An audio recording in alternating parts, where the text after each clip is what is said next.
Okay. I'm really excited about this one. Just imagine this is me kind of testing the waters because at some point I want to make a full-scale version of this, but for right now we're doing the mini. When doing mini stuff like this, obviously details are important, but you're never going to be able to pack in as much detail as if you were to make it, well, bigger. So instead we're focusing more on the iconic aspects. For example, with Jabba's barge here, you have the overall shape which kind of looks like a shoe, but you gotta nail it for it to be recognizable. I would say that's the number one most iconic part of the ship. Number two would have to be the canopies over top. But what is it specifically about the canopies that are recognizable? If I told you to draw the shape of the canopies, could you do it? Maybe, maybe not. But if I asked you what color they were, huh? Are you picturing that iconic reddish-orange color? Well, you'll see by the end of this video that the wood species I chose to represent the canopies is a perfect match to the actual color. Well, maybe not perfect, but it's really close. But before we get to that, I have to make the handrail. The handrail was tricky. Way too thin to make out of wood because it would be far too fragile, so I bent around some tie wire to act as the handrail. And now is where we get to the canopies. The species of wood I've chosen? Bloodwood. Once it has finish added to it, it's this awesome rusted orange color. Now, I said earlier that the shape wasn't as important, but I still had to try to nail the shape. And then once again, I used that same tie wire as the attachment point because anything wood would have been way too fragile. And if I wanted to use wood and make sure it wasn't fragile, it would have had to be really chunky. And I did not want a chunky barge. All that was left at this point was these little side fins. Again, absolute precision. Probably not the most important part of this build, but it still looks awesome. And this is the last time that I'm going to reference that tie wire, but I did once again use it to attach these little side fins to the ship. And look what happens when we add the finish.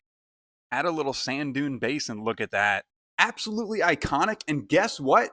It's a giveaway. If you didn't already know, I have a Friday giveaway system where I give something like this away every single Friday. To keep it all in one place, I run it through my Patreon, patreon.com/ADWF51. You can sign up for free or as a paid member. If you sign up for free, you're automatically entered into every single Friday giveaway. If you sign up as a paid member, you're gonna get more entries and access to my daily sneak peek videos and early access on my Thursday shop drops. So if that sounds like something you're interested in, and if you want to win this, check it out and I'll see you over there. Have a good weekend.